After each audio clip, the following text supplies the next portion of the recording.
اللہ جسے چاہتا ہے سیدھے راستے کی ہدایت دکھا دیتا ہے، اور اسی طرح تو ہم نے تمہیں ایک امت وسط بنایا ہے تاکہ تم دنیا کے لوگوں پر گواہ ہو اور رسول تم پر گواہ ہو۔ یہاں یہ بتانا بھی مقصود ہے کہ یہ تحویل قبلہ کو معمولی نہ سمجھو، یہ دراصل جو ہے اب تم سے دنیا کی پیشوائی کا جو منصب ہے وہ لے کر امت محمدیہ کو دیا جا رہا ہے۔ یہاں یہ جو کہا جا رہا ہے کہ امت وسط اس لیے بنایا ہے تاکہ تم دنیا کے لوگوں پر گواہ ہو اور رسول تم پر گواہ ہو۔ اس سے مراد یہ ہے کہ قیامت کے دن حشر کے میدان میں جب حساب لیا جا رہا ہوگا، اس وقت رسول اللہ صلی اللہ علیہ وآلہ وسلم ہمارے ذمہ دار نمائندے کی حیثیت سے گواہی دیں گے کہ انہوں نے جو اللہ کا پیغام ہے پورے کا پورا تم تک پہنچا دیا تھا، اور پھر تمہیں بھی گواہی دینی ہوگی کہ پہنچا دیا تھا تو تم نے پھر کیا کیا، ایمان لائے کہ نہیں لائے۔ حالانکہ تمہاری کتابوں میں تو تھا کہ آخری نبی آئے گا، اس کا یہ نام ہوگا، یہ کتاب ہوگی، اور تم ایمان لاؤ گے۔ تم نے وہ جو وعدہ کیا تھا اپنے پیغمبروں کے ذریعے اپنی کتابوں میں اللہ سے، اس کو نبھایا کہ نہیں، پورا کیا کہ نہیں۔ وَمَا جَعَلْنَا الْقِبْلَةَ الَّتِي كُنْتَ عَلَيْهَا، اس سے پہلے جس کی طرف تم رخ کرتے تھے یعنی بیت المقدس کی طرف، اس کو تو ہم نے صرف یہ دیکھنے کے لیے قبلہ مقرر کیا تھا کہ کون رسول کی پیروی کرتا ہے اور کون الٹا پھر جاتا ہے۔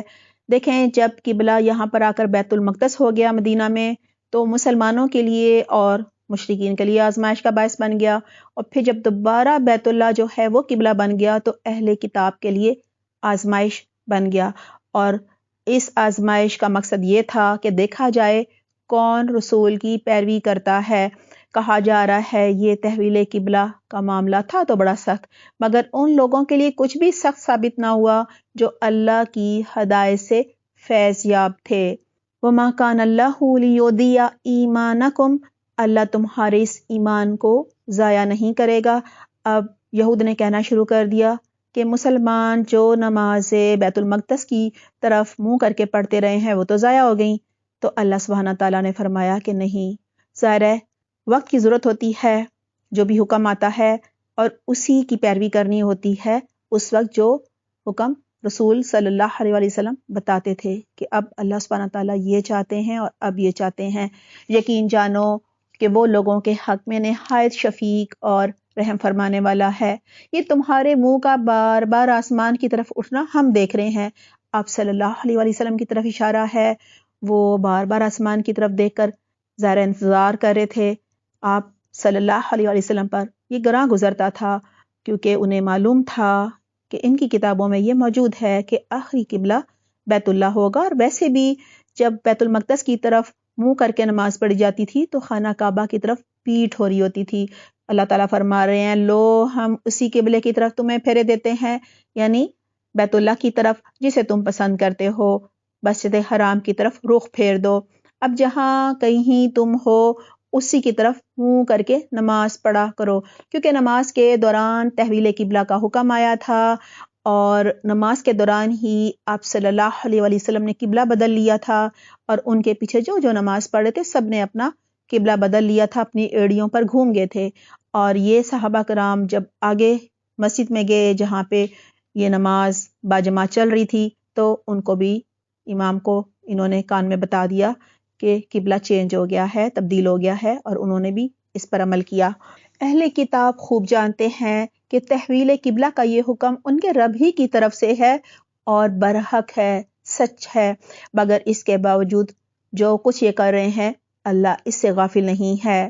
تم ان اہل کتاب کے پاس خواہ کوئی نشانی لے آؤ، ممکن نہیں کہ یہ تمہارے قبلے کی پیروی کرنے لگیں، اور نہ تمہارے لیے یہ ممکن ہے کہ ان کے قبلے کی پیروی کرو، اور ان میں سے کوئی گروہ بھی دوسرے کے قبلے کی پیروی کرنے کے لیے تیار نہیں ہے۔ اور اگر تم نے اس علم کے بعد جو تمہارے پاس آ چکا ہے رسول اللہ صلی اللہ علیہ وآلہ وسلم سے کہہ کر قیامت تک کے مسلمانوں سے کہا جا رہا ہے، ان کی خواہشات کی پیروی کی یعنی غیر مسلموں کی، تو یقیناً تمہارا شمار ظالموں میں ہوگا۔ الذین آتیناہم الکتاب یعرفونہ کما یعرفون ابناءہم، جن لوگوں کو ہم نے کتاب دی ہے وہ اس قبلے کو ایسا پہچانتے ہیں جیسا کہ اپنی اولاد کو پہچانتے ہیں. یعنی اہل کتاب آپ صلی اللہ علیہ وسلم کو اور خانہ کعبہ کو بہت اچھی طرح جانتے تھے، ان کی کتابوں میں ذکر تھا، مگر ان میں سے ایک گروہ جانتے بوجھتے حق کو چھپا رہا ہے. یہ ایک سچ ہے، سچی بات ہے تمہارے رب کی طرف سے، لہٰذا اس کے متعلق تم ہرگز کسی شک میں نہ پڑو. ہر ایک کے لیے ایک رخ ہوتا ہے جس کی طرف وہ مڑتا ہے، یعنی ہر ایک کی زندگی کا ایک مرکز ہوتا ہے، ایک مقصد ہوتا ہے اور ایک رخ ہوتا ہے، ایک روح ہوتی ہے جس کی طرف وہ پلٹتا ہے. اور مسلمانوں کا مرکز خانہ کعبہ ہے، بار بار پلٹنے کو دل کرتا ہے. کہا جا رہا ہے پس تم بھلائیوں کی طرف سبقت کرو، نیکیوں میں آگے بڑھو، پہل کرو. جہاں بھی تم ہوگے اللہ تمہیں پالے گا، اس کی قدرت سے کوئی چیز باہر نہیں. تمہارا گزر جس مقام سے بھی ہو وہیں سے اپنا رخ نماز کے وقت مسجد حرام کی طرف پھیر دو، کیونکہ یہ تمہارے رب کا بالکل سچا فیصلہ ہے اور اللہ تم لوگوں کے اعمال سے بے خبر نہیں ہے. اور جہاں سے بھی تمہارا گزر ہو اپنا رخ جو ہے وہ مسجد حرام ہی کی طرف پھیرا کرو، اور جہاں بھی تم ہو اسی کی طرف منہ کر کے نماز پڑھو تاکہ لوگوں کو تمہارے خلاف کوئی حجت نہ ملے. یعنی یہود و نصارہ یہ نہ کہیں کہ یہ آخری نبی نہیں ہے، کیونکہ تورات میں تو تھا کہ آخری نبی کا قبلہ جو ہے وہ خانہ کعبہ ہوگا، لیکن انہوں نے تو ہمارے قبلے کو اپنا قبلہ بنا لیا ہے. ہاں جو ظالم ہیں ان کی زبان کسی حال میں بند نہ ہوگی. فلا تخشوہم واخشونی، تو ان سے نہ ڈرو بلکہ مجھ سے ڈرو. اس پر انشاءاللہ جب ہم عمل کے پوائنٹس ڈسکس کریں گے تب بات ہوگی. اللہ تعالیٰ یہی فرما رہے ہیں کہ لوگوں سے نہ ڈرو، کیونکہ لوگوں کے ڈر سے انسان کیا کرتا ہے، جھوٹ بھی بولتا ہے، غلط بیانی بھی کرتا ہے، خوش آمد بھی کر لیتا ہے، اور ہر طرح کی خرابی وہیں سے پیدا ہوتی ہے. لہٰذا کہا جا رہا ہے کہ صرف ایک اللہ سے ڈرو، لوگوں سے نہ ڈرو، اللہ کافی ہو جائے گا دشمنوں کی طرف سے. وَلِأُتِمَّ نِعْمَتِي عَلَيْكُمْ وَلَعَلَّكُمْ تَهْتَدُونَ، اس لیے کہ میں تم پر اپنی نعمت پوری کر دوں. یہاں کہا جا رہا ہے یہ تحویل قبلہ کا حکم اس لیے آیا ہے تاکہ امامت کا منصب اے بنی اسرائیل تم سے لے کر امت محمدیہ کو دے دیا جائے. مطلب تم نے جب اپنی کتاب میں تحریف کر لی اور اللہ کے احکامات کی نافرمانی شروع کر دی تو یہ منصب تم سے لے لیا گیا ہے. اور اب بھی اگر تم جو تم سے تمہاری کتابوں میں وعدے کیے گئے تھے، عہد و پیمان کیے گئے تھے، ان کو نبھاؤ گے تو یہ نعمت دوبارہ تمہیں دے دی جائے گی. یعنی رسول اللہ صلی اللہ علیہ وسلم پر ایمان لاؤ گے، ان کی مدد کرو گے تو پھر اللہ سبحانہ تعالیٰ جو ہیں وہ تمہیں نعمتوں سے نوازیں گے. آیت نمبر 150 تک یہود کا ذکر تھا، ان کی اصلاح کی جا رہی تھی.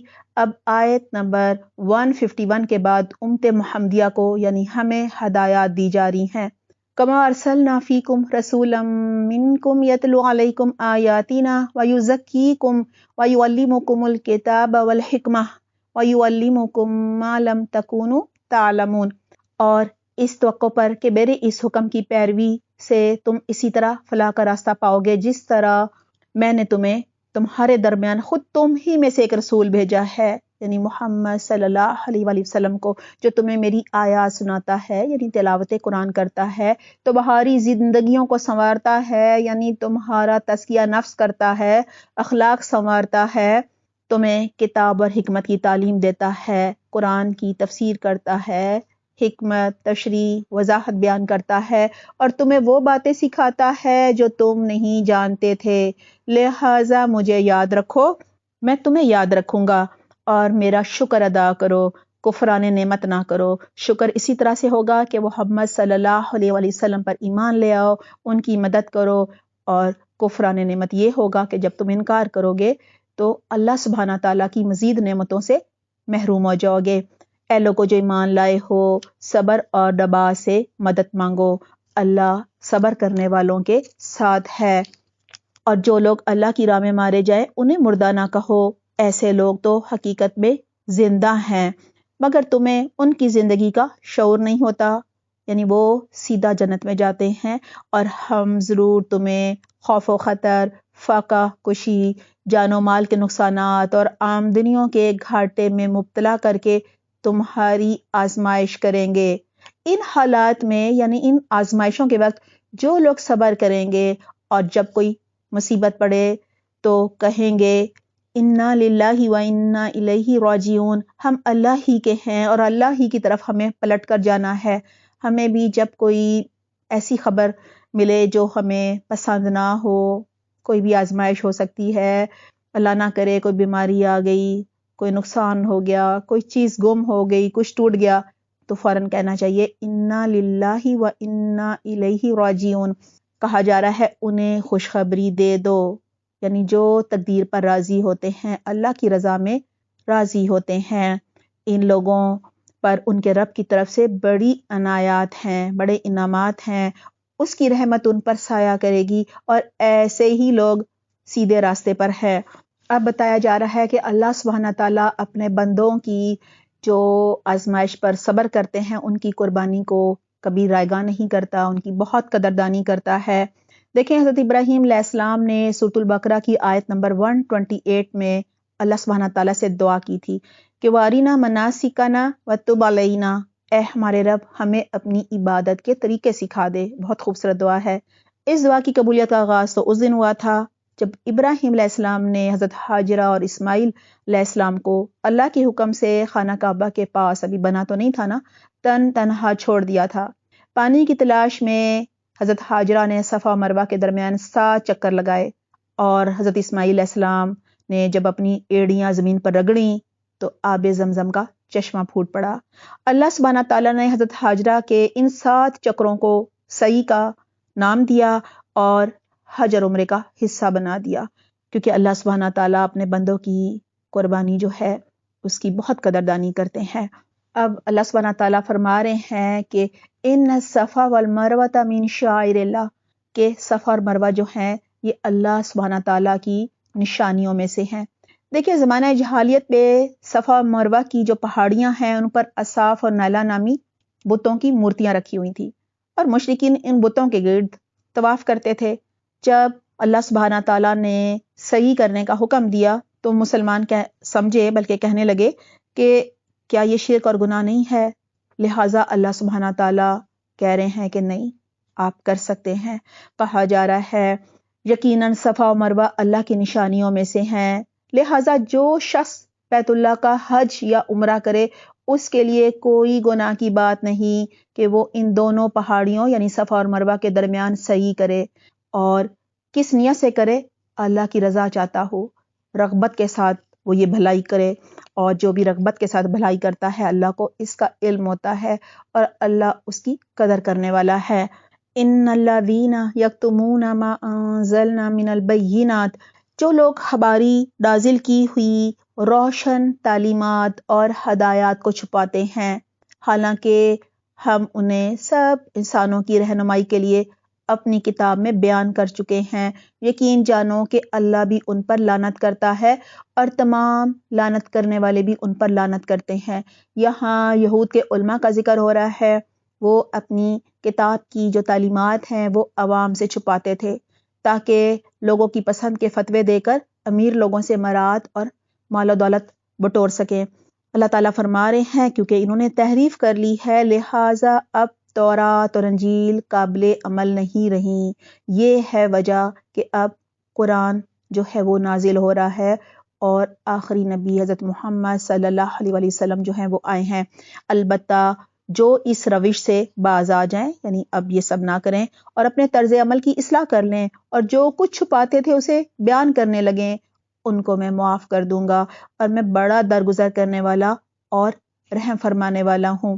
جن لوگوں نے کفر کا رویہ اختیار کیا یعنی ایمان نہیں لائے اور کفر ہی کی حالت میں مر گئے، جن کا خاتمہ کفر پر ہوا، ان پر اللہ اور فرشتے اور تمام انسان لعنت کرتے ہیں۔ اس لعنت ہی کی حالت میں وہ ہمیشہ رہیں گے، نہ ان کی سزا میں کوئی کمی ہوگی، یعنی عذاب نہ تو کم ہوگا، نہ کوئی مہلت دی جائے گی، اور نہ ہی انہیں پھر دوبارہ دنیا میں بھیجا جائے گا۔ تو بہارا خدا ایک ہی خدا ہے، اس رحمان اور رحیم کے علاوہ کوئی خدا نہیں ہے۔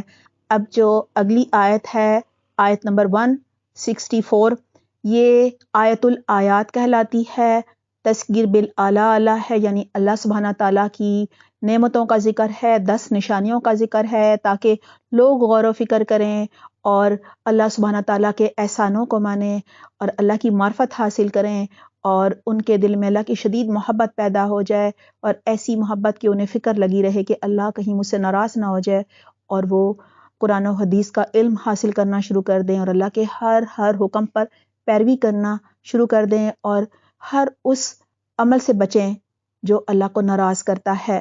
ان فی خلق السماوات والارض واختلاف اللیل والنہار، اس حقیقت کو پہچاننے کے لیے اگر کوئی نشانی اور علامت درکار ہے تو جو لوگ عقل سے کام لیتے ہیں ان کے لیے آسمانوں اور زمین کی بناوٹ میں، رات اور دن کے مسلسل ایک دوسرے کے بعد آنے جانے میں، ان کشتیوں میں جو انسان کے نفع کے لیے چلتی ہیں، دریاؤں میں، سمندروں میں، بارش کے اس پانی میں جسے اللہ اوپر سے برساتا ہے، پھر اس کے ذریعے زندگی بخشتا ہے زمین کو، یعنی کیا کیا کچھ اگتا ہے، اور پھر اسی انتظام کی بدولت زمین میں ہر قسم کی جاندار مخلوق کو پھیلاتا ہے، ہواؤں کی گردش میں اور ان بادلوں میں جو آسمان اور زمین کے درمیان مسخر کیے گئے ہیں، بے شمار نشانیاں ہیں۔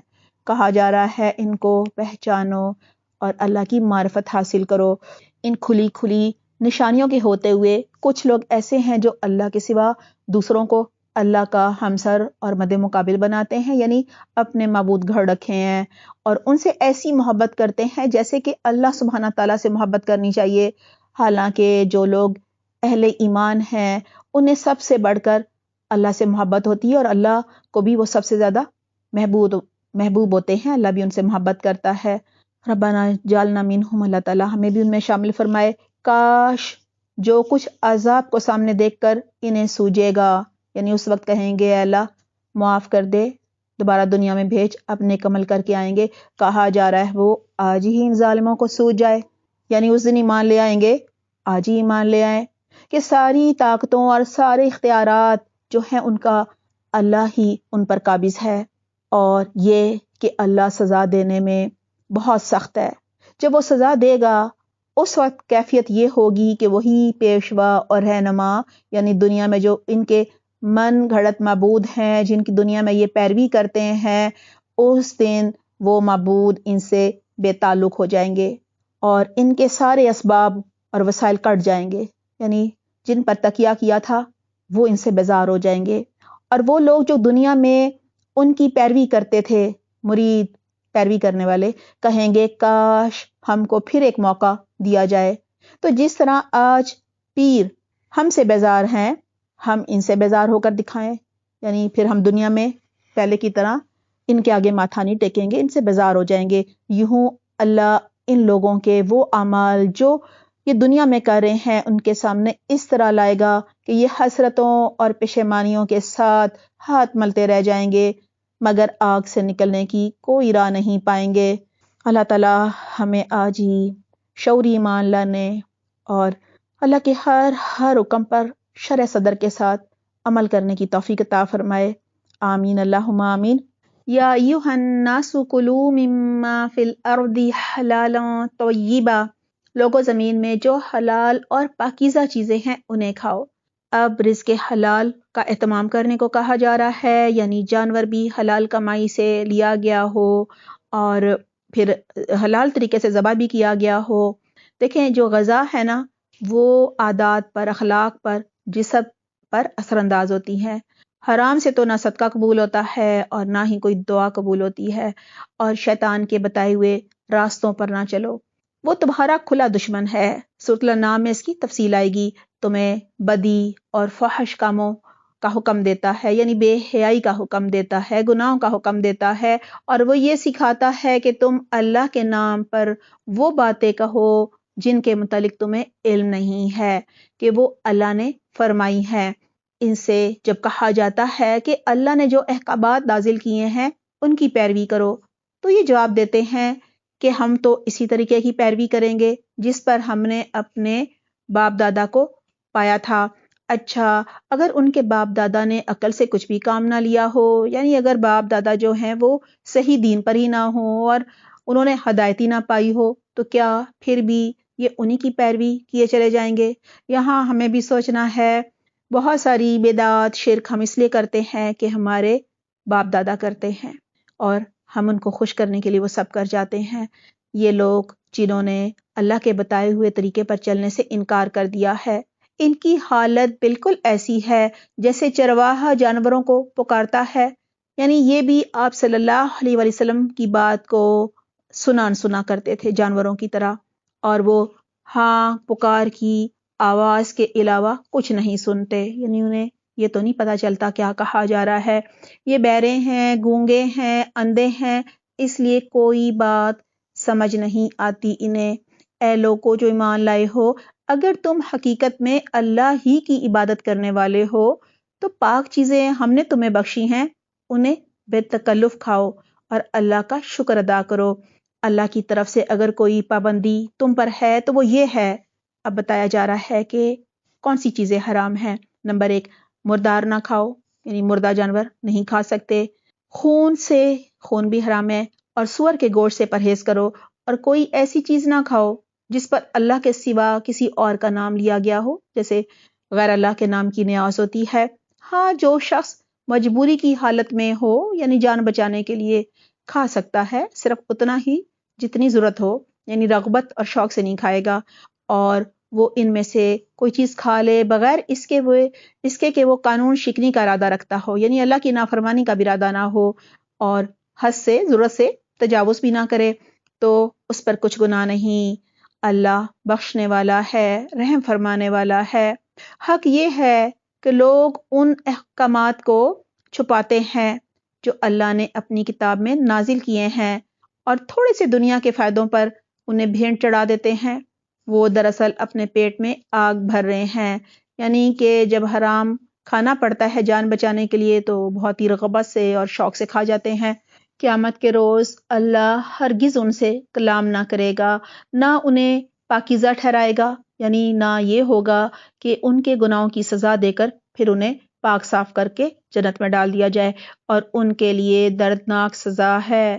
یہ وہ لوگ ہیں جنہوں نے ہدایت کے بدلے گمراہی خرید لی، اور مغفرت کے بدلے عذاب جو ہے وہ مول لیا۔ پھر کہا جا رہا ہے ذَلِكَ بِأَنَّ اللَّهَ نَزَّلَ الْكِتَابَ بِالْحَقِّ وَإِنَّ الَّذِينَ اخْتَلَفُوا فِي الْكِتَابِ لَفِي شِقَاقٍ بَعِيدٍ۔ یہ سب کچھ اس وجہ سے ہوا ہے کہ اللہ تو ٹھیک ٹھیک حق کے مطابق کتاب نازل فرماتا ہے، مگر جن لوگوں نے کتاب میں اختلافات نکالے وہ اپنے جھگڑوں میں حق سے بہت دور نکل گئے ہیں۔ دوسرے پارے کا پہلا ربع سورۃ البقرہ کی آیت نمبر 142 سے 176 تک ہے۔ آئیے عمل کے پوائنٹس نوٹ کرتے ہیں۔ آیت نمبر 142 سے 143 تک میں بتایا جا رہا ہے کہ بظاہر تحویل قبلہ کا حکم مسلمانوں کے لیے، مشرکین مکہ اور یہود و نصارہ کے لیے وقتاً فوقتاً آزمائش بنا رہا تھا۔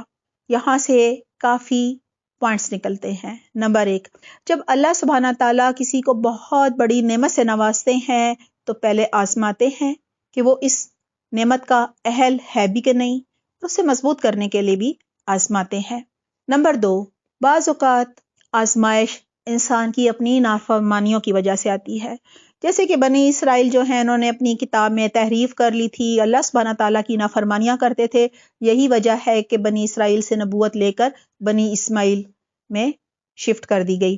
نمبر 3، اللہ سبحانہ تعالیٰ آزمائش اس لیے بھی بھیجتے ہیں تاکہ انسان اپنی اصلاح کر لے، اپنی کمی کوتاہیوں پر نظر ڈالے، اپنا تزکیہ نفس کرے، اور آزمائش جو ہے وہ دلوں کو نرم بھی کرتی ہے، یعنی عارضی لاتی ہے، اور انسان اپنے گناہوں کو بھی چھوڑ دیتا ہے۔ آزمائش کے ذریعے اللہ سبحانہ تعالیٰ لوگوں کے اخلاص کو پرکھتے ہیں، کھرے کھوٹے کو الگ کر دیتے ہیں، اور آزمائش اس لیے بھی آتی ہے کہ کون صبر کرتا ہے، کون اللہ سبحانہ تعالیٰ کی اور اپنے رسول کی اطاعت کرتا ہے، اور کون اللہ کی رضا میں اور تقدیر پر راضی رہتا ہے، اور کون جو ہے وہ گلے شکوے کرتا ہے، اللہ سے بھی اور لوگوں سے بھی ناراضگی کا اظہار کرتا ہے۔ آیت نمبر 148، مجھے زندگی کے مقصد پر ہمیشہ فوکس رہنا ہے اور نیکی کے کاموں میں سبقت کرنی ہے۔ آیت نمبر 150، لوگوں سے نہیں بلکہ صرف ایک اللہ سے ڈرنا ہے، اللہ کی نعمتوں کو یاد رکھنا ہے اور ہر حال میں اللہ کی شکر گزاری اور قدردانی کرنی ہے۔ آیت نمبر 153، آزمائش کے وقت صبر اور نماز سے مدد لینی ہے۔ 156، آزمائش کے وقت کہنا ہے انا للہ و انا الیہ راجعون۔ 158 آزمائش کے وقت اللہ پر بھروسہ کرنا ہے، اللہ سے اچھی امید رکھنی ہے، مایوس نہیں ہونا۔ آیت نمبر 159 اللہ سبحانہ تعالیٰ کے احکامات کو نہیں چھپانا۔